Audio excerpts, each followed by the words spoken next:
Hello বন্ধুরা, বর্ষ শেষে উধাও শীত, তারপরে হু হু করে পারদ পতন। প্রবাল শীতে কবে থেকে কাঁপবে বাংলা? তাহলে বন্ধুরা, ডিসেম্বরে একেবারে শেষের মুখে, অর্থাৎ বছর শেষ হতে চলল। দেশের নানা রাজ্যে হাড় কাঁপানো ঠান্ডা, তুষারপাত। এই পরিস্থিতিতেও শীতে কাঁপা তো দূরের কথা, শীতের কোনো লক্ষণই নেই সেভাবে খাস কলকাতায়। দক্ষিণবঙ্গের জেলাগুলিতে শীতের দাপট থাকলেও তাও খুব বেশি নয়। পরপর পশ্চিমী ঝঞ্ঝা নিম্নচাপ এবার বাধা হয়ে দাঁড়িয়েছে শীতের মুখে। কিন্তু নতুন বছরে কি হবে? হাওয়া অফিস সূত্রের খবর, নতুন বছরে সম্ভাবনা রয়েছে তাপমাত্রার পতনের, অর্থাৎ শীতের সম্ভাবনা। আগামী কয়েকদিনের মধ্যে তাপমাত্রা কয়েক ডিগ্রি পর্যন্ত কমে যাবে এক ধাক্কায়, তেমনটাই জানাচ্ছে হাওয়া অফিস। তবে মঙ্গলবার বজায় থাকবে গরম আবহাওয়া।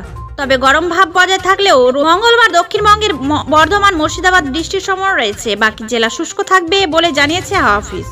বৃষ্টির সম্ভাবনা রয়েছে উত্তরবঙ্গের জেলাগুলিতেও। খাস কলকাতায় মঙ্গলবার সর্বনিম্ন তাপমাত্রা থাকবে 16.6 ডিগ্রি সেলসিয়াস, যা স্বাভাবিকের চেয়ে 2.8 ডিগ্রি বেশি। এমনকি সোমবার সর্বনিম্ন তাপমাত্রার চেয়েও বেশি। সোমবার শহরের সর্বনিম্ন তাপমাত্রা ছিল 15.8 ডিগ্রি সেলসিয়াস। মঙ্গলবার শহরের সর্বোচ্চ তাপমাত্রা থাকবে 26.4 ডিগ্রি সেলসিয়াস, যা স্বাভাবিকের চেয়ে 1 ডিগ্রি বেশি। এ ছিল আজকের আপডেট।